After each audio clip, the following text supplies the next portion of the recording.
You're listening to Demand and Disrupt, the podcast for information about accessibility, advocacy, and all things disability. Welcome to Demand and Disrupt, a disability podcast. I am your host, Kimberly Parsley. And I'm Sam Moore. Happy New Year, Kimberly. Happy New Year, Sam. How was your holiday? Oh, it was great. Both of them, even though I was a little sickly in the middle, but nothing on Christmas Day itself. So I was glad to be able to enjoy that before my little bit of sniffle set in, and now I appear to be on the back end. So New Year's Day was pretty enjoyable as well. Did you make it up till midnight New Year's Eve, Kimberly? Well, I was laying in bed reading. Does that count? Okay, well, at least you were awake. So I guess that counts for something. I guess so. Yeah. I guess that counts. Too much of a celebratory time not to enjoy those. So did you party hard on New Year's Eve? I went to a hockey game over in Evansville with a buddy of mine. So I guess I didn't party hard, but I did party, and they have indoor fireworks at the conclusion of the game on New Year's Eve always. So I do enjoy those. Although I did hold my ears because as loud as fireworks are on the outside, they're even louder inside. Wow. So, yeah. So is that I've never been to a hockey game before. Right. So is there such a thing as major league hockey and minor league hockey? Or those? Yes. This is very minor league. In fact, it's below, it's below the traditional minor leagues that people think of, but it's like an independent league almost. The Evansville Thunderbolts. But as far as major league, like the NHL, that's like your Nashville Predators, just a little down from you there, Kimberly, and which I have never gone to. I don't. So is hockey? I mean, is it hard to follow? For a blind person, is it hard? But it probably it probably would be easier if I were more of a fan. I'm more of a football. I'm more of a football basketball fan, I'll admit, but I can go to a hockey game and have a decent enough time with the refreshments and the atmosphere and the fireworks afterwards. Even though I held my ears, I still got the adrenaline rush and the vibration and things like that. So. Yeah, a lot of times it's just being in that.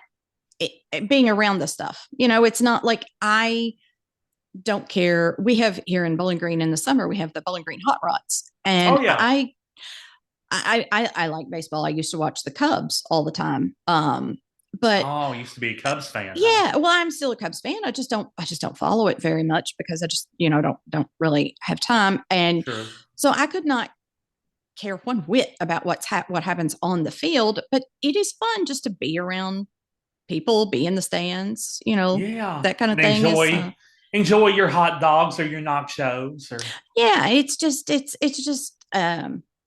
they make even a high school football game. When we go to high school football games, I don't care. Well, I care who wins, but it's just more interesting to me to be around other people, talk to people you never have met before, that kind of thing. It's a way to be around other people that you don't really have anything in common with, but you're meeting new people. You're meeting new people and striking up friendships. Let's see, your kids are Ian goes to is it Warren Central? Is that where he goes? Nope, he goes to Bowling Green High. He's a purple. Oh, he's a purple. Okay. He's a purple. Yeah, he's a purple, and so we go to some of their. My daughter's in the band, so she's sometimes they have the band do stuff. Oh, sure. And Bowling Green has a great football tradition. So I hear it will be horrible that I don't actually know this, but I think they may have just won the state championship. I should know, but I could tell you if not, I'm sure they were pretty darn close because they're always competitive. Yeah, so, they either won the state championship or they went to the championship game. And I don't actually I don't actually know. Forgive us, Purple Nation. We don't no, exactly please forgive us. know for sure. I But could holler in there and ask my son, but I figure his answer would be something like, "Bro, I play the cello." I don't know. like, you didn't know?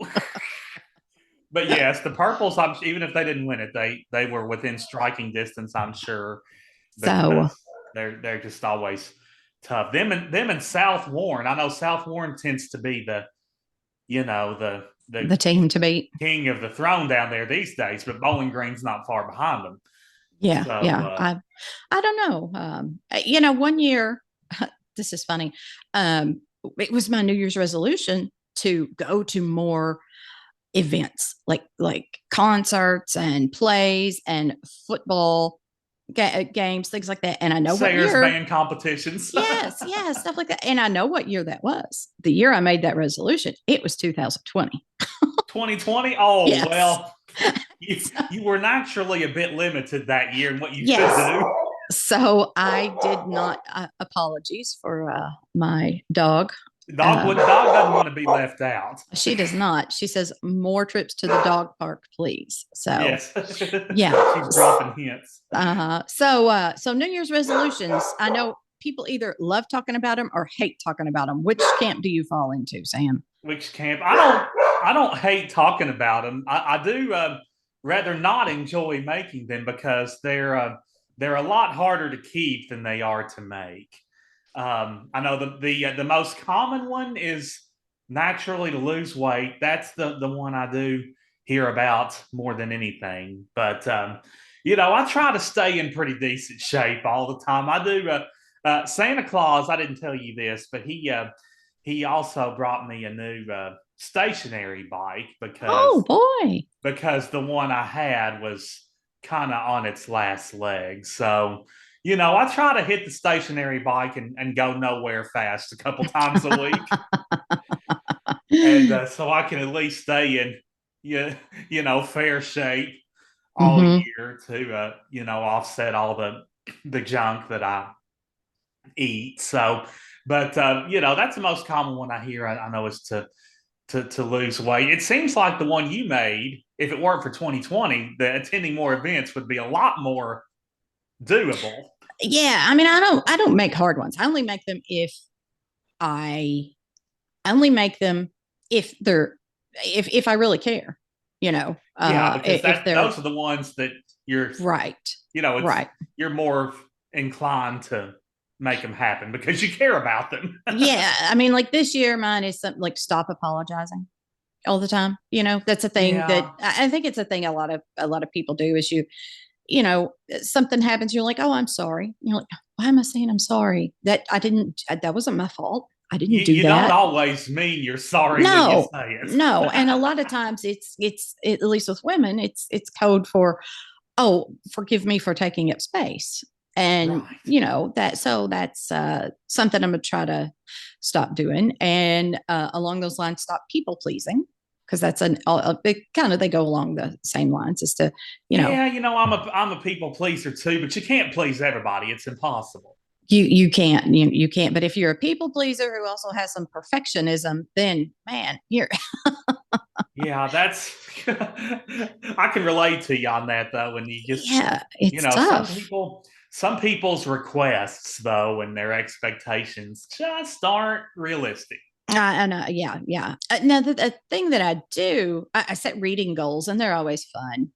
I think my reading, my reading goal. I love to read. It's like my main hobby. Like I want to.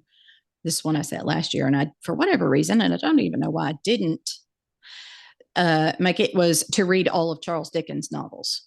All of them. That's a lofty goal. Yes. Well, I had already read a lot of them. Excuse me. I had already read a lot of them, but I think my mistake was starting with Bleak House. Bleak House. Yes. So if you start with a book called Bleak House, it's really going to turn you off to continuing on. That's a rough place to start. So yes. So I am. So that is a goal, a resolution of mine. And then also, as you and I have talked about. And I think I've even talked about on this podcast. On this happy little platform. Oh, yes. I am relearning Braille. See, because of limitations, I have to now. I'm just deciding to start from the very beginning and relearn it because I have to use like the side of my thumb because I have some sensitivity issues on my finger that I used to read Braille on. So I'm having to. I got to admit that would be an adjustment for me. As because I'm like most people, I read Braille primarily with the pointer fingers. Yes, and as did I, and now I can't feel. I mean, I can feel that there's something there, but I cannot. No, not at all. So I'm having to kind of relearn, and that's slow because holding your hand the way I have to hold it, it's kind of hard on your wrist. Right. So I'm trying to do that, and my goal is to tackle. Get ready for this, y'all. All of the book Frog and Toad Are Friends. Frog and Toad. Now that is Frog and Toad Are Friends. That's a blast from the past. I know it's some deep work I got going on there. There was also what other books were in that? There was Frog and Toad All Year. Yes, I've seen that one. A Frog and Toad Together.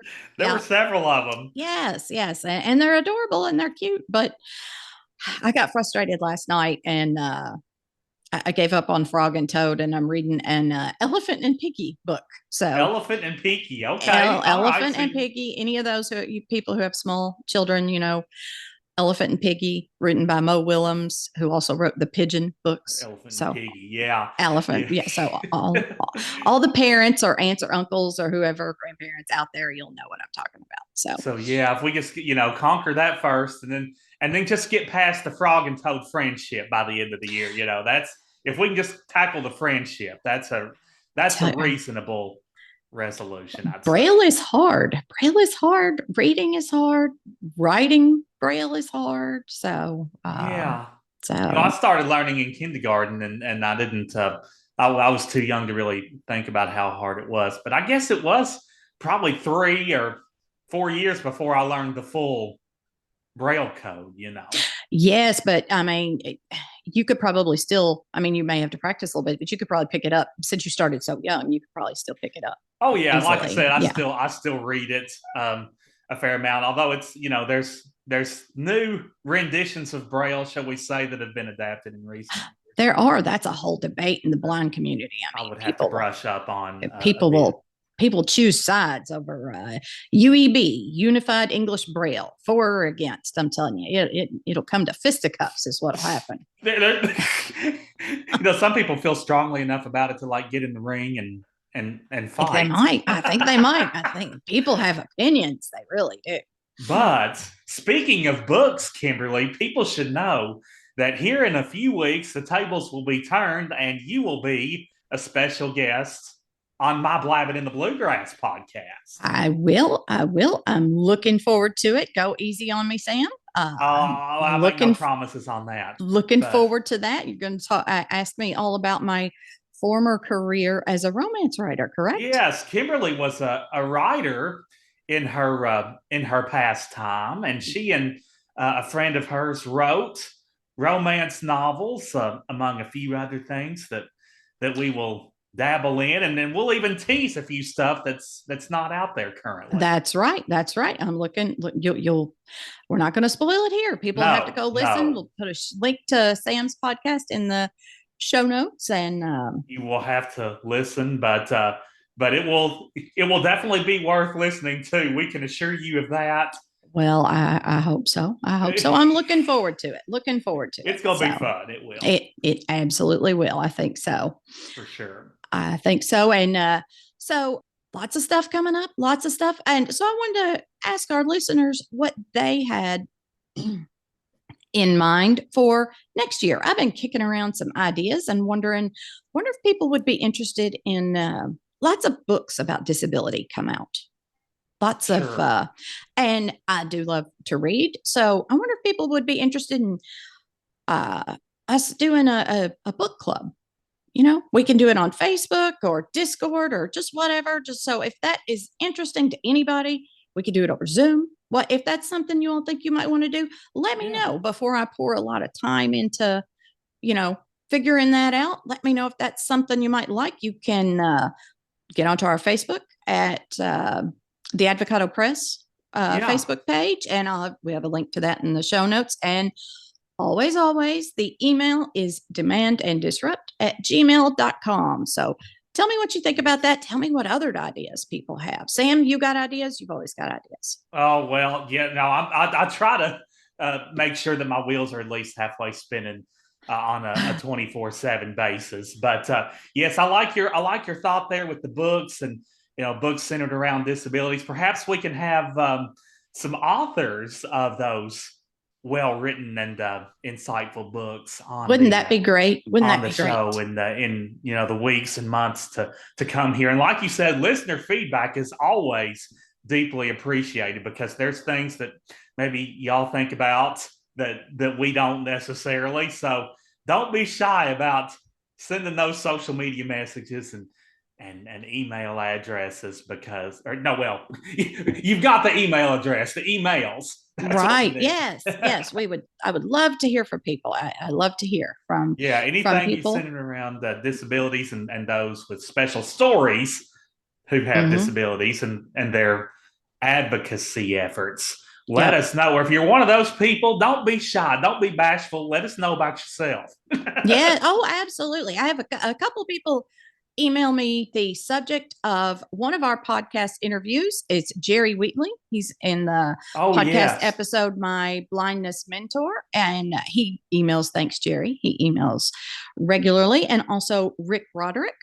Also up there our in friend Louisville. from Louisville. Yeah. Yes. He emails me. So I do love to get the emails. I really do, or messages in any form. I appreciate it so much. Or you can call Kimberly at 270. No, you can't call me. Only kidding. I wasn't going to give out the rest of the number. Don't worry. I just wanted to make your heart skip a few beats. Because then people would call. But they would, wouldn't they? It would be fine, because I don't really ever answer my phone anyway. So. Oh, mercy. But yes, we don't bite, peeps. So send us your ideas. We definitely always appreciate that. And absolutely. Yes. So one of our friends of the podcast is the person you interviewed. So tell us about that, Sam. That's right. Ryan Creech is his name. He works for HDI, Human Development Institute, which is actually affiliated with the University of Kentucky. And anyway, he deals with accessible digital media and making that possible for people not only with blindness, but with other disabilities as well. So, he helps to make like websites per se and PDF files, things that tend to cause issues for us as we try to read them. He works on making them readable. That's part of his job, a major part of his job duties. So, PDF files, as we know, Kimberly, can be pretty, at least in years past, they were, quite contrary. They're much improved now, but definitely. But they still, they still pose issues from time to time. And it's great to know that there are people like Ryan Creech to help us work around those. Well, excellent. I can't wait to hear your interview. Ryan is a very kind, helpful, delightful person. He's hilarious to talk with. So I can't wait to hear your interview that you did with Ryan Creech. Enjoy, peeps. Well, HDI has opened up many doors for many people. And here with me today, I am so pleased to be joined by a specialist in the realm of accessible digital media. So what exactly is that? And how exactly does that become a reality for those with various disabilities, not just blindness or visual impairments, but others as well? We'll talk about that and much more with the specialist himself who works for HDI. We will tell you what that stands for. It is actually a part of the University of Kentucky, and so we'll talk about how he ended up there, the career pathway that he took there, also the disability he has, and how he has managed to overcome that. Joining me direct via Zoom from Rockcastle County, Kentucky, about an hour roughly southeast of Lexington. Let's hear it for Mr. Ryan Creech. Hey, Sam. It's great to be here. It's great to be with you, sir. You are, in a great area. You said it was in the middle of nothing, but you do have Renfro Valley basically at your doorstep, so you're never far from great music. And are you a lifelong Rockcastle County in there, Ryan? No, we've been here for we moved here in 2017. Live on about 40 acres where my mother-in-law grew up, and got a bunch of cows and chickens, and All we right. have a good time out here. I like being in the middle of nowhere. It's peaceful. You don't have any sort of vision loss whatsoever, but an accident I know caused you to be paralyzed, but you've dealt with that very successfully ever since. So tell us a little bit about what happened to you and how you bounced back and sort of made the best of it, if you will. Of course, sure. So, back in 2007, that was the year that I graduated from by then it was the University of the Cumberlands, Right. with my undergraduate degree. And when I graduated, my stepdad came to visit, to see graduation, and it had been a couple of years since we'd connected. He's my ex stepdad, and he said, "Well, why don't you come and visit me in North Carolina?" So that's what I decided to do for the summer. So a couple of weeks after I graduated, I went to visit. And the first day I was there, we decided to go out to an off-road track and ride ATVs. I'd never been on one before. And pretty quickly after we got there, I managed to wreck really good. And Uh-oh. I kind of jumped up airborne and slammed into the ground, and the four-wheeler bounced up and down on me a couple of times. It broke my back. I have a T6, T7 spinal cord injury, Mm. which is about the bottom of my rib cage down. I'm paralyzed. I also had like a broken sternum and some various other small injuries. But so I had to be taken to the hospital and then get on a helicopter, and it was a big thing. It was very very traumatic, of course. Oh, And no doubt. How long were you in the hospital? let's see, I spent about a week in the hospital in North Carolina, and then my family paid an exorbitant amount of money to have me flown back to Ohio, so that I would be closer to my parents and grandparents. And so I then went to the Drake Center in Cincinnati for about 2 months, and then moved in with my parents, and did outpatient therapy for about a year before I was able to move back to Kentucky.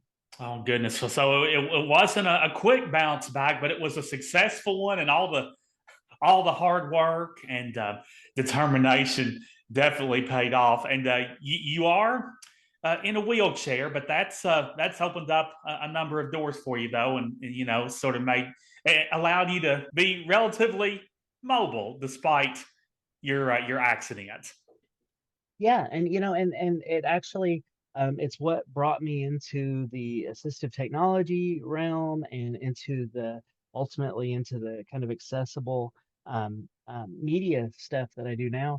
I got a job working for the Cooperative Extension Service in Whitley County where I lived, and through that experience, like I got busy doing a lot of social media and outreach and marketing type of stuff for them, web design, and they connected me with the Kentucky Agribility Program, which unfortunately lost their grant funding and has shuttered since then. But Kentucky Agribility was an organization that was dedicated to helping farmers with disabilities to continue farming. And so Uh-huh. I got teamed up with the Kentucky Agribility Project, and that was really my first exposure to kind of helping connect people with services or devices to make their lives better, and kind of help them overcome the limitations from their disabilities. So Okay, so that was yeah, your first taste of the realm of assistive technology. Exactly. Yeah, shall we yeah. And say. so yeah, and so I really don't have an education in that specifically, but it's kind of a lived experience education Yeah. because I have relied so much on assistive technology. As you mentioned, I use a wheelchair, and that's my entire mobility. Like I am completely reliant on that to help. But it does give me so much freedom and opens doors and things. And so kind of bringing in that and my own personal just trying to live independently in the world is where I've learned a lot of the practical applications See, of it. so assistive technology is one of those things that you've basically learned through experience, through the school of hard knocks, pretty much. Right, right. There you go. Yeah. Absolutely. So you went to University of Cumberland. You said that assistive technology wasn't where your education fell exactly. What did you study at the University of Cumberland? I when I got there, I was majoring. I was an English major and planning to teach high school. So I was an English secondary education major with a minor in computer science.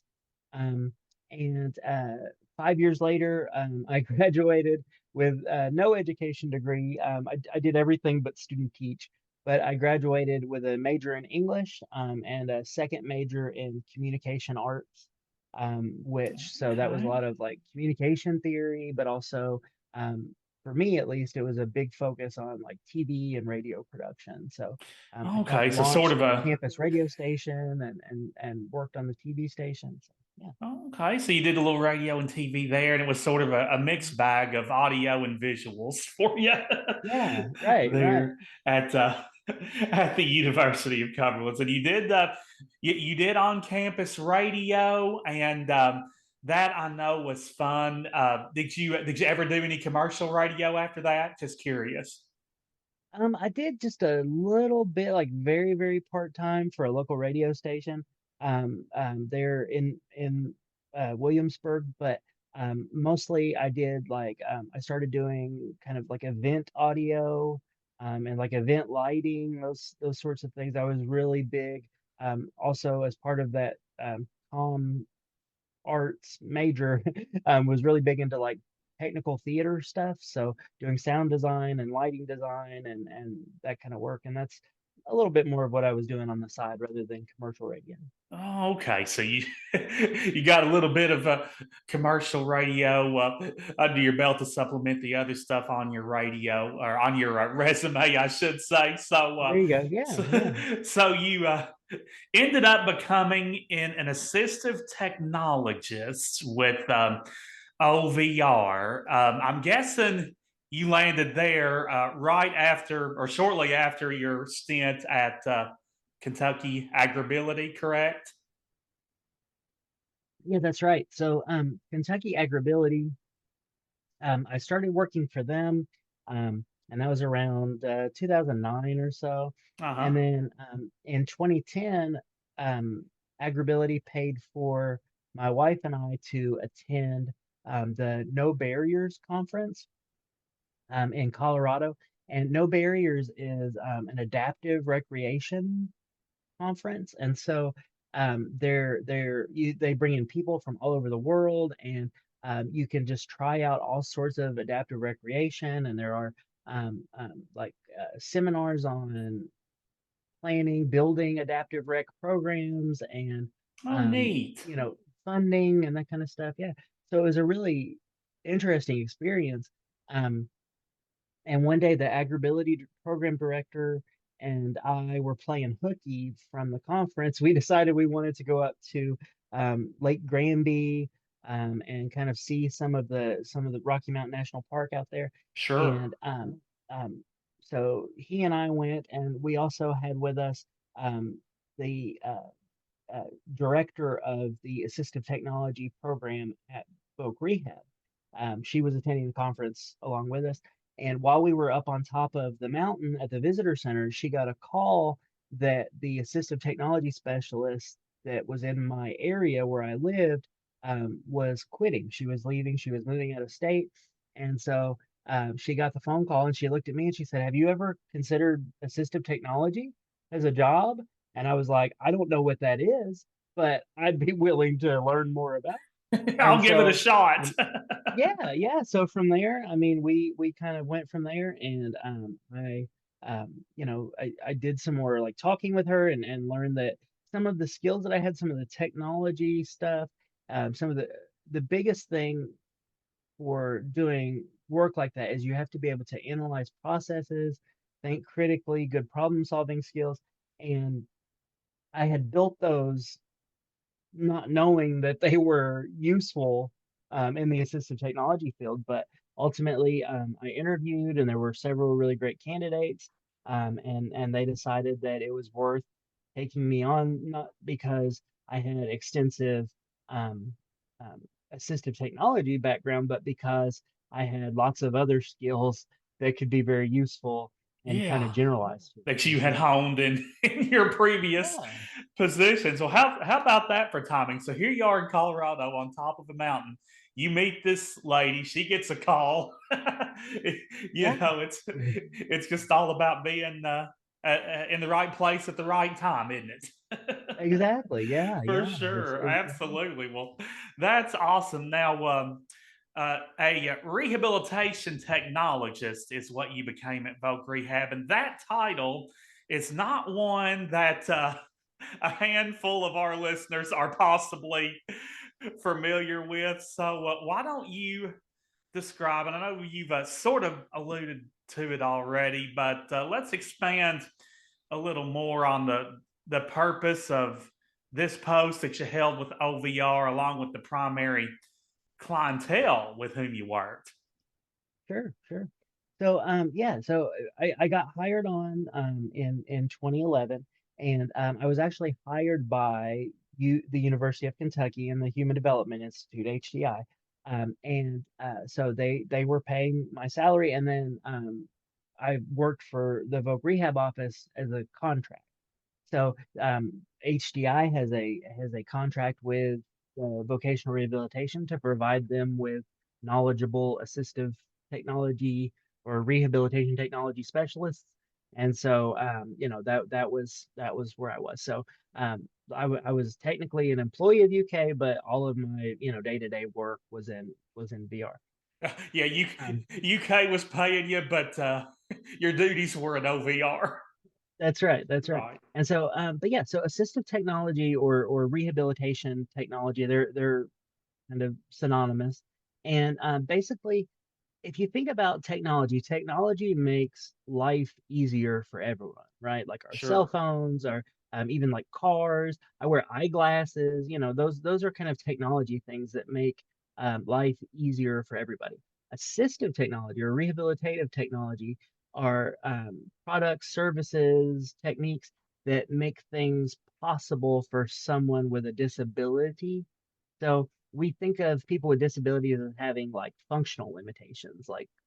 So because of your disability, there are tasks that you want to do that you are not able to do. So assistive technology is anything, it can be something high tech, but it could also be something super low tech that helps bridge that gap between what you want to do and what you are physically or mentally capable of doing. Right. Yeah. So you served individuals with all sorts of different disabilities, no doubt. Yes, yes. Obviously, we did a lot of work with blind and low vision folks. And when I started at VR, we had, there were two separate agencies. We had the Office for the Blind, and then we had the Office of Vocational Rehabilitation. And during my tenure there, we combined the two into just, the Office of Vocational Rehabilitation. And we did have technologists within our group that were more specialized for folks with visual impairments, but we also those of us who were kind of from the VR side, kind of the more general side, um, did deal with visual impairments as well. And so, but yeah, so I mean, we dealt with everybody from visual impairments to physical impairments. We worked with folks who were going to jobs or going to be self-employed, going to school to kind of work on their skills to get into a vocation. So yeah, it was a wide variety of people and a wide variety of circumstances, and it was just a lot of fun because you never knew day to day what you were going to encounter or what sorts of problems might need solving. No, no 2 days were alike, were they? Right, right. Yeah. There Yeah. were so many, there were one of the great things about working with people to do accommodations for them on the job is that you get to visit their job site, you get to kind of try to understand the context around their job and what their specific job duties are, and then kind of the analytical part kicks in as you try to break down that job into specific tasks that are challenging, and then how can we overcome the challenges so that you can be successful and do the job that you want to do. Yeah, you're figuring out how to assist them based on what you learned from them, and you're you're basically getting to know them in the process, which is Exactly. Yeah. which Yeah. is pretty fun too. So you left OVR to pursue an opportunity with HDI, who you were technically with anyway, but you're more so with Right. now. And so before we discuss your area of specialization there, why don't you tell us a little bit about it? You said that HDI stands for Human Developmental Institute. So give us some insight on the commendable services offered by this organization. Sure, sure. So, HDI, or the Human Development Institute, is a department at the University of Kentucky. We fall under the vice president of research, and kind of our entire um, um, reason for being is that we just house a whole lot of different research projects. We are a university center on developmental disabilities, which means a lot of the research we do and the education programs that we have is around providing supports for folks with developmental disabilities. But there are a lot of programs that are housed within HDI, including Child Care Aware, which trains child care providers across the state. Um, Especially in dealing with children with disabilities. We do a lot of um, work with vocational rehabilitation and other similar organizations.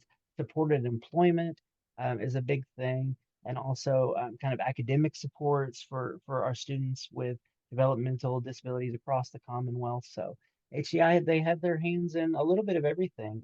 A lot of what we do is funded through grants, federal or state government grants, as well as contracts. And so, yeah, most likely anyone who's worked in like a social service capacity has been involved with HDI at some point. Your post at HDI, Ryan, is centered around the fascinating specialization of accessible digital media. So before we get to the nuts and bolts of how that happens, why don't you give us a basic feel for the concept of accessible digital media? Okay, sure. So what we're talking about is accessible ICT is what it's officially called, but it's information and communication technology. So that can be anything from Word documents to emails to web pages, anything that is digital that you share with the public is kind of what we're talking about. And so when you have a document, so whether that's a web page, whether it's a flyer advertising your podcast, that's a PDF. There is kind of the visual perceptible version of that, and then there's also an underlying structure, and it gets read by assistive technology, whether that's a screen reader, whether it's just a person using their computer, whether it's someone accessing it on a cell phone. Whenever technology interacts with that item, we want to make sure that no matter how our users get at it, that they are able to perceive it and draw the information and interact with it in the same way that a user without any disabilities would. Well, So and it's basically it's bringing that universal design aspect into into your electronic media so that you can make sure that no matter what someone's abilities are, that they're able to use your content. Well, and it's great that we have people like yourself to specialize in that, because I am a longtime JAWS user, which for those of you who don't know, of course, that is a screen reader that's highly popular among the blind and visually impaired community. And I can tell you that in years past, PDFs have been pretty contrary with JAWS, but we've come a long way in recent years, haven't we, sir? Absolutely, yeah.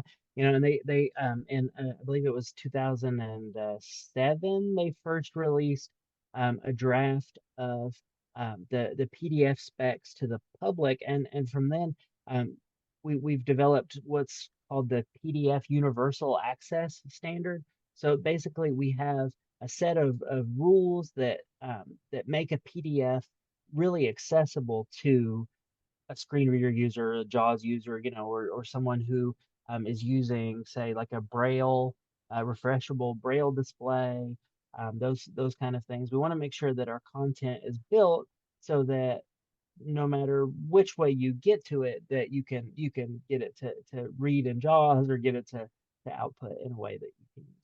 So Yeah, yeah, well, it's great that we have the that standard so that yeah. PDFs are situated so that they're inclusive for those using JAWS screen readers. Now, let's discuss further the means by which you make accessible digital media a reality for those with vision impairments. We touched a little bit on PDFs, but why don't let's talk about other platforms that folks with visual impairments often find themselves needing to use, and sort of the steps you take to make those platforms usable.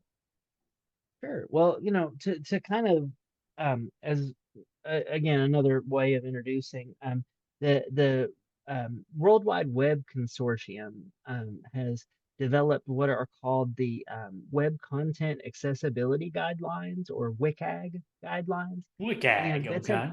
yeah, WCAG. And so WCAG is like an international standard that kind of defines what accessible media looks like. Okay. And so it's based around four basic principles, and they're called the POUR principles. POUR is an acronym that stands for perceivable. So your content has to be, available to the senses to perceive. So, it's got to either be like, there's got to be like a visual component or an audio component. Your visitors have to be able to perceive the information. It's got to be operable. So in order to be accessible, if you have a web form that people can fill out, then it has to be operable for people who are listening to it with JAWS, right? So if you're only using your keyboard to navigate it, you have to be able to fill in the form. If you can only use your mouse to operate it, you have to be able to fill in the form. If you're using voice, like text, like speech to text input on your cell phone, you have to be able to fill in the form. It's got to be understandable. So when we say something's understandable, we mean that like we're using um, common patterns, right? So that people are able to predict and expect what's going to happen next. So if I click the next button at the bottom of that form, then I should expect that I'm going to go to another page of form information, right? Right. And then it's got to be robust. And so when we say robust, that's kind of the stuff that we're talking about when you're using a screen reader, when you're using um, um, a voice to text, like it's got to be able to interact with whatever manner of assistive technology or tool that your users are using to access the site. Okay, so perceivable, operable, understandable, and robust. Those are Yeah, the four keyword sort of buzzwords that right. And sort of.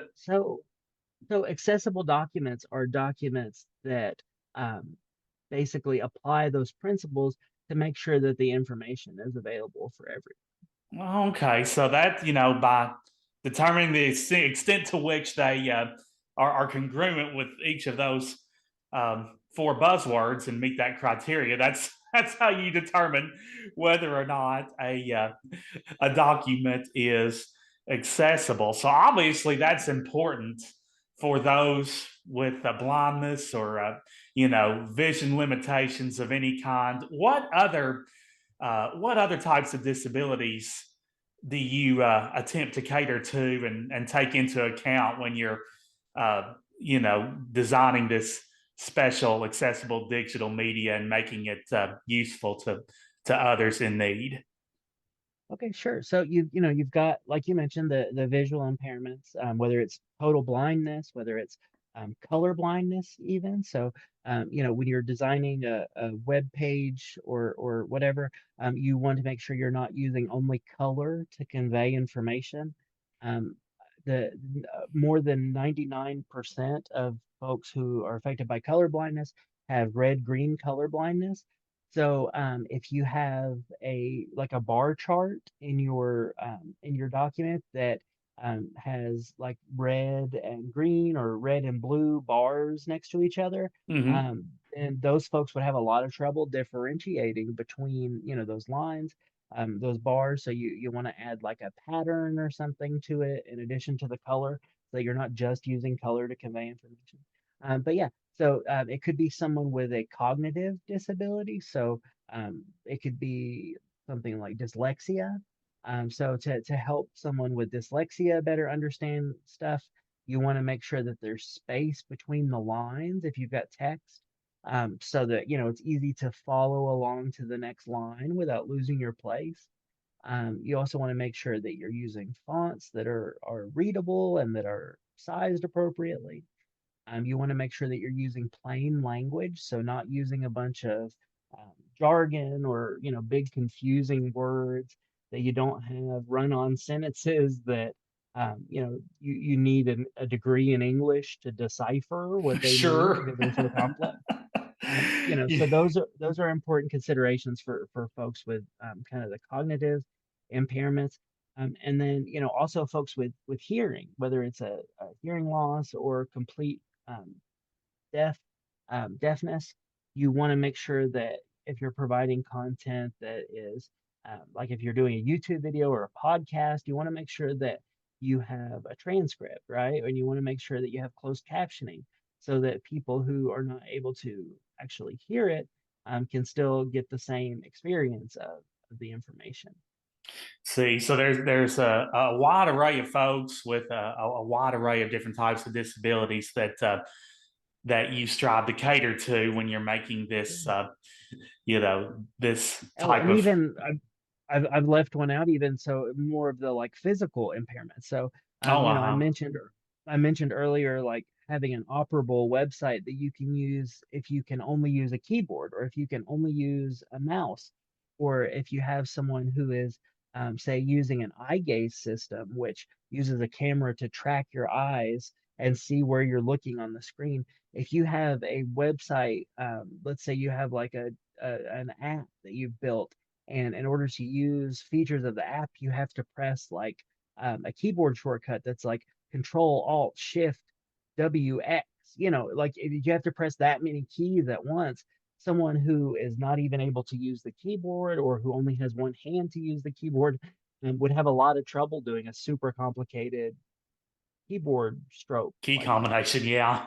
Yeah, yeah. So you have to kind of take that into account as well. Sure. So, there's a lot of things, a lot of disabilities that you have to take into account when you're, trying to make these platforms accessible. But that's a very important role, and kudos to you for your work in that regard. Now, switching gears a little bit here, Ryan, to supplement your gig at the Human Development Institute, which you work from home, by the way, there in Rockcastle County. You are also on the board of directors for the Appalachian Assistive Technology Loan Fund. Bit of a mouthful there, but anyway, this loan fund has it's definitely been a lifesaver to many Kentuckians, and I know my partner Kimberly did a show on that a while back with a special guest that detailed the loan fund in depth. But why don't you, since you're on the board, sir, shed some light on the primary purpose of this fund along with the eligibility requirements that beneficiaries must meet? Sure, of course. And so one of the things that you have to consider with the field of assistive technology is, how to access, how to pay for these devices and get them into people's hands.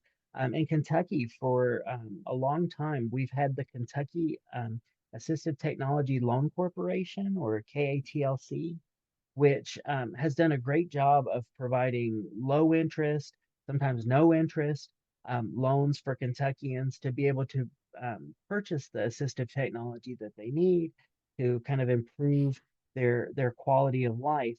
But unfortunately, right around the time of the beginning of the pandemic, KATLC lost their lending partner, and so they've not been able to provide any loans whatsoever.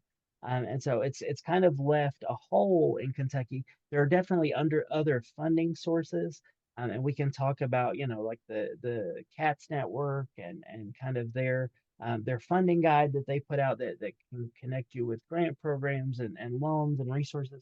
But KTLC attempts, I'm sorry, the Appalachian Assistive Technology Loan Fund, or the AATLF, tries to fill in some of that gap by making loans up to $7,000 for the purchase of assistive technology. It's open to people of all income levels, all ages, all disabilities or health conditions, and in all parts of Kentucky.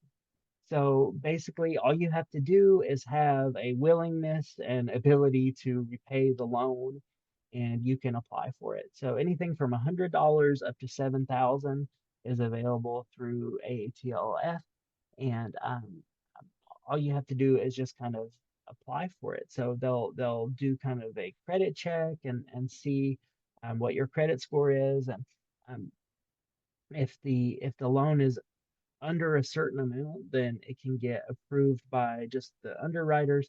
And then if it's over a certain um, threshold, then it also goes to the board, and the board members kind of review it, and then decide whether the credit risk is appropriate. But yeah, the whole point is to provide no interest and no fee loans to help um, disabled Kentuckians with disabilities to be more independent, be more productive, and have just a better quality of life.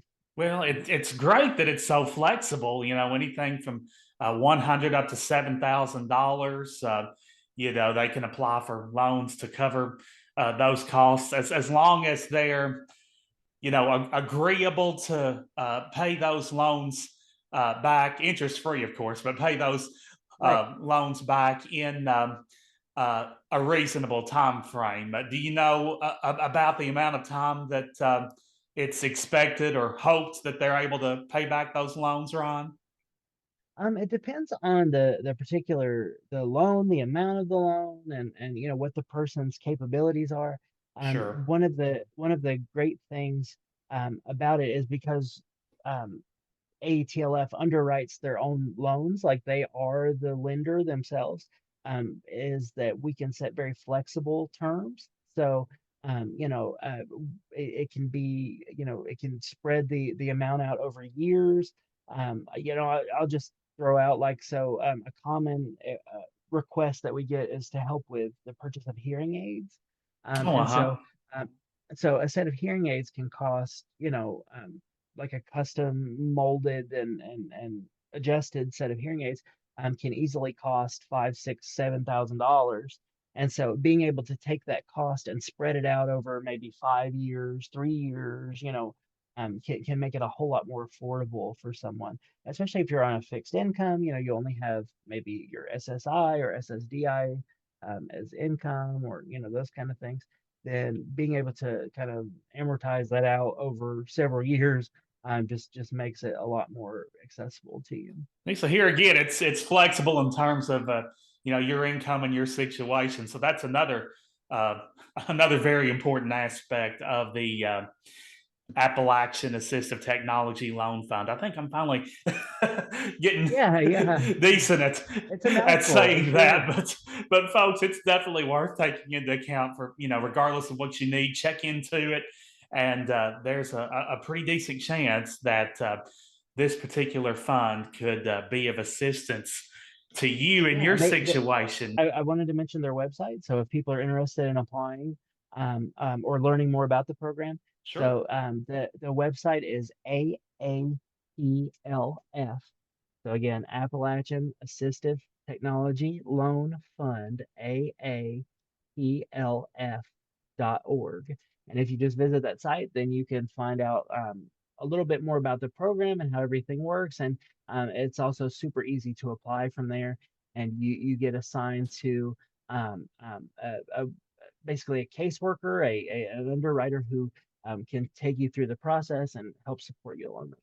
So aatlf.org. And we will link that in the show notes as well to make it even easier for our listeners. Right now, on another separate note, Kimberly Parsley said that you were actually the focus of a chapter in a book entitled A Celebration of Family Stories of Parents with Disabilities. Kimberly said she was quite fascinated by your quest to becoming a parent. So, without any huge spoilers, Ryan, for those of us who maybe haven't read the book yet, or at least not that chapter, how about giving us a general gist of your journey and the facets that distinguish it from the normal pathway to parenthood, sir?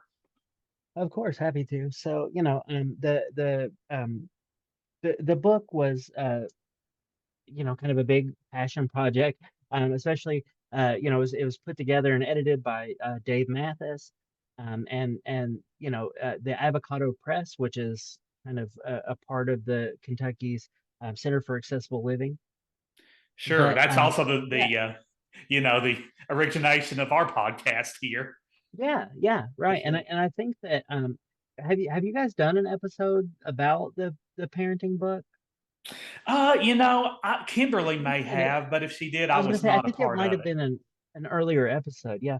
But so basically, the book explores parenting with disabilities, and each chapter was written by someone who is either a parent with disabilities, or there are a couple of very interesting chapters that are written from the perspective of the children of a parent with a disability, and sort of what the extra challenges are there, what the and how they've worked to overcome those.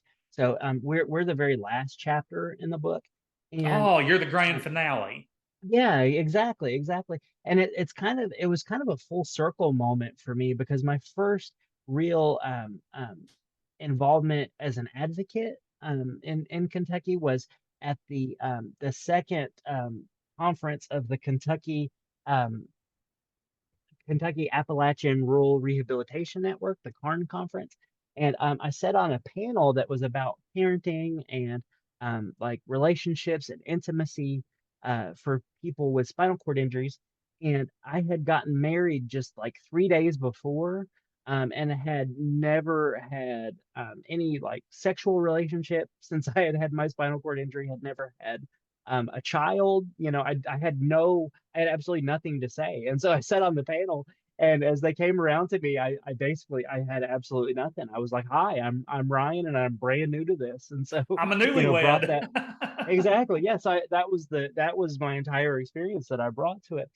But yeah, so to be able to share kind of our story of what happened in the time since that panel was great, and it was good therapy for me to be able to include a chapter in the book. But yeah, so my wife and I kind of went through and years. It took us 9 years of basic um, of different types of fertility treatments to be able to have a it's attempting to have a family. It was so important to us, and it was integral to everything that we did. Hmm. over those years. And so in the chapter, we talk about, we had, I had fertility issues, obviously, due to my injury and my paralysis. And then as we got started, we found out very quickly that there were also fertility issues on her side. And so, like most women who are diagnosed with infertility, she has what's called like uncategorized or unspecified infertility. And that's so frustrating because basically it's an understudied area of medicine, and we don't have good science to explore what the problems are. And Right. so when you're trying to conceive a child in that kind of environment, like you just you just keep spitballing things, and you never know if you're going down the right track or whatever, because there are not answers available. So we found a great fertility clinic in New York. We used CNY, which is a clinic up there, and we were able to do a couple of rounds of in vitro fertilization through them. And we were incredibly privileged to be able to not only support that financially. I mean, by the time that we finished, like concluded our journey up there, we had spent a grand total of $75,000 over the 9 years. Not And exactly also, available between most people's couch cushions. exactly. Yeah, yeah. And I mean,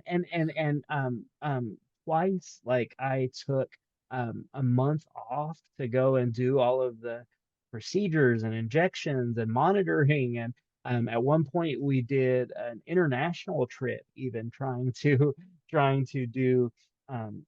conceive a kid. And so yeah, I think the chapter does a really great job of kind of airing all that out. And I wanted to give like lots of detail on it, so someone who was just setting out on that journey would have, a pragmatic, like practical, like real life, this was our experience, and there were a whole lot of bumps in the road and a whole lot of wrong turns, whole lot of struggle.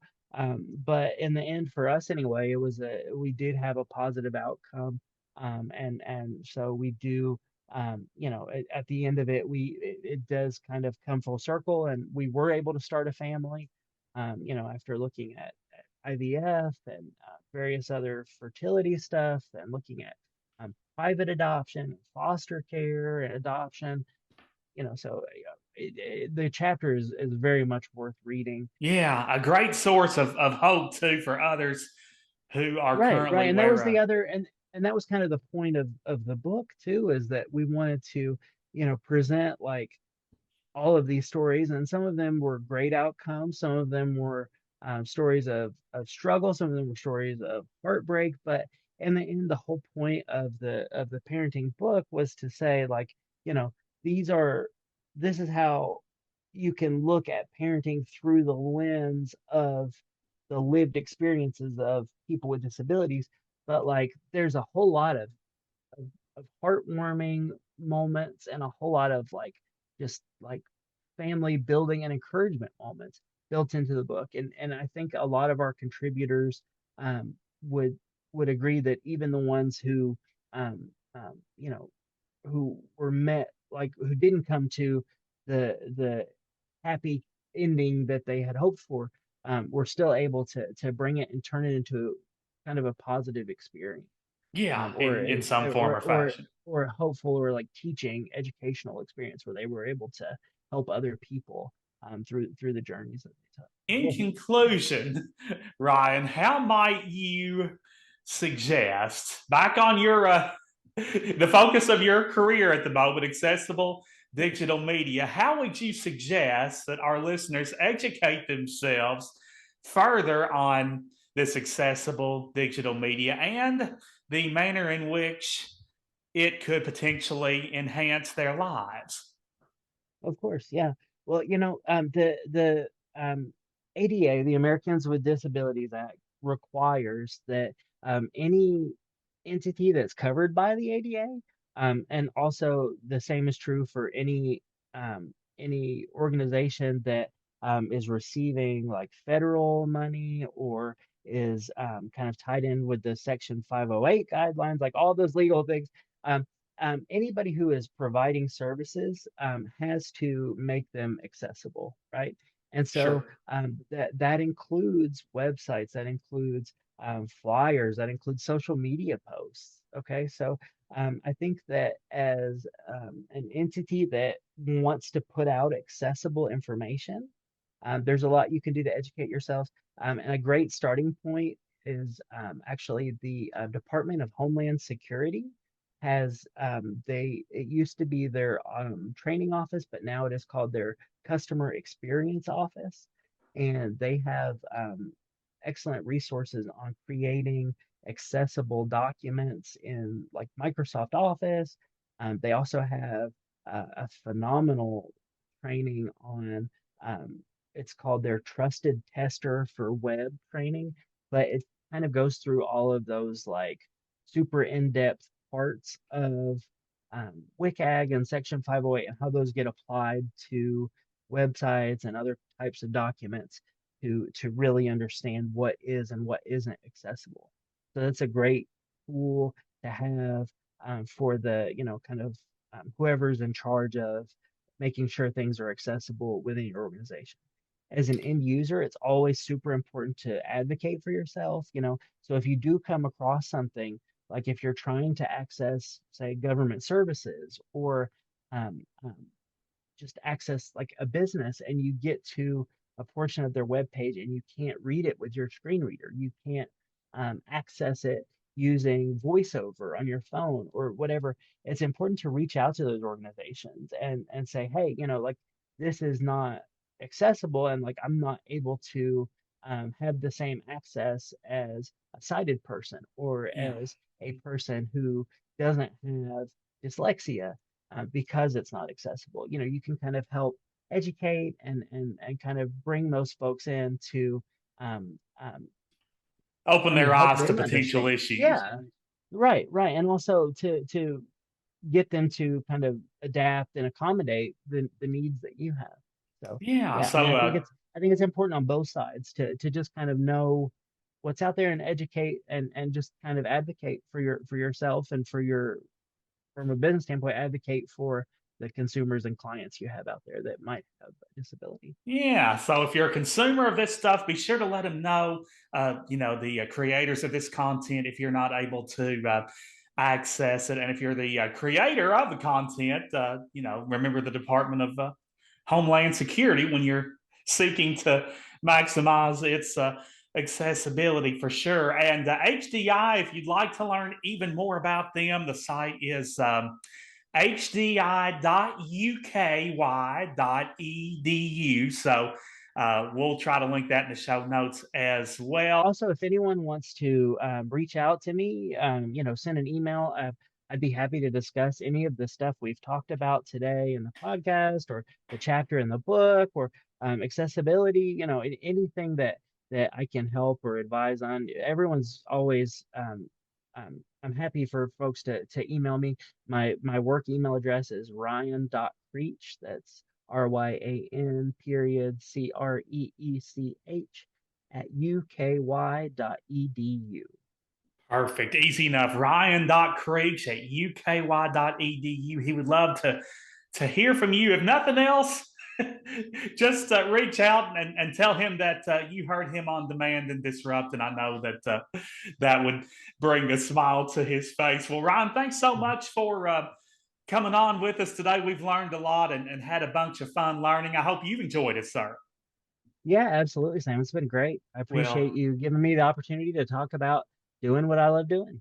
Well, it's the only thing that's almost as rewarding as doing what you love doing is talking about it. So Of course, yeah, yeah. we're glad to allow you to do that, and it's great that you and your cohorts are doing your thing and being a tremendous service to a tremendous amount of people at HDI. So keep up the good work, sir, and we'll do it again. All right, great, Sam. I look forward to it.